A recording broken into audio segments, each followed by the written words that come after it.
Գյուրջան Կասկադ, հասանելի բնակարաններ 65 ամիս մարման ժամկետով։ Գիտեք, այո, խորհրդանշական է, որ այսօր հենց այս միջոցառումը ապարանում տեղի է ունենում արցախյան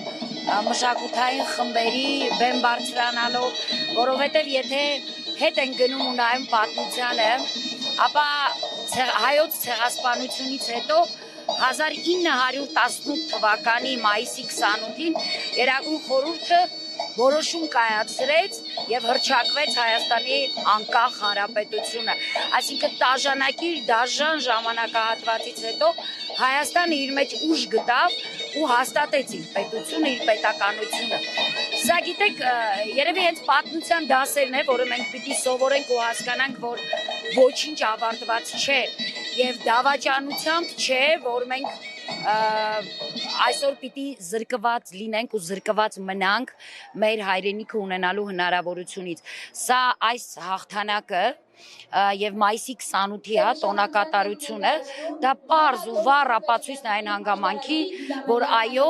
նույնիսկ ամենածանր ու անելանելի թվացող իրավիճակներից միշտ ելք կա։ Եվ տեսեք, ընդամենը 2 տարի տևած 1918 թվականից հետո անկախությունից հետո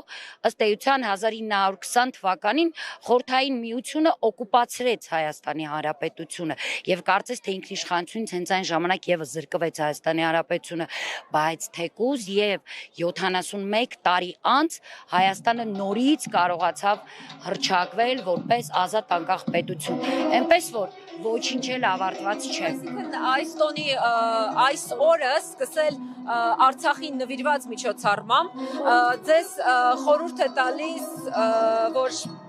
ազատագրում լինելու է, դուք սա եք ուզում խորհուրդ ունի հենց, սա իր մեջ շատ մեծ խորհուրդ է պարունակում հենց այս ձևով դիմավորել այս օրը,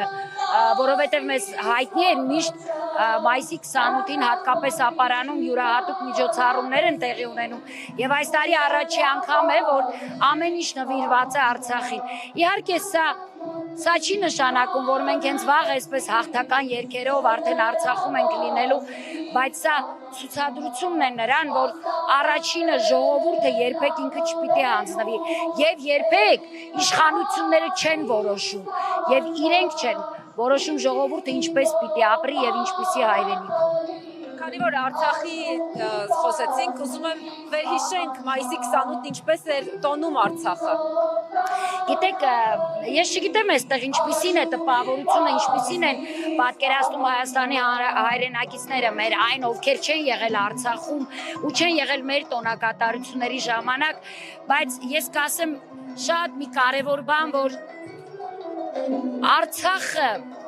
երբեք ինքը իրեն տարանջատված չի զգացել Հայաստանից ու չի եղել այդպես։ Միգուցե քաղաքական որոշումներն են ստիպել, որ Արցախցին որպես առանձին հայկական երկրորդ պետության քաղաքացի իրեն ցույց տա, բայց երբեք այդպես չի եղել եւ մեր համար հավասարապես կարեւոր են եղել թանկ ու անգնահատելի գերագույն արժեք ունեցող Արցախի եւ Հայաստանի հանրապետությունները եւ մեզ համար որևէ տարբերություն չի եղել, Արցախի անկախության տոնը նշելը թե Հայաստանի անկախության տոնը, երկուսն էլ մեր հպարտությունն են, երկուսն էլ մեր ինքնիշխան լինելու ցուցադրությունն են միշտ եղել եւ մենք ոչ թե միայն տոնախմբություններն ենք կարեւորել, այլ բուն խորհուրդը, որ ունեցել են այդ տոները եւ ունեն ու շարունակում են ունենալ։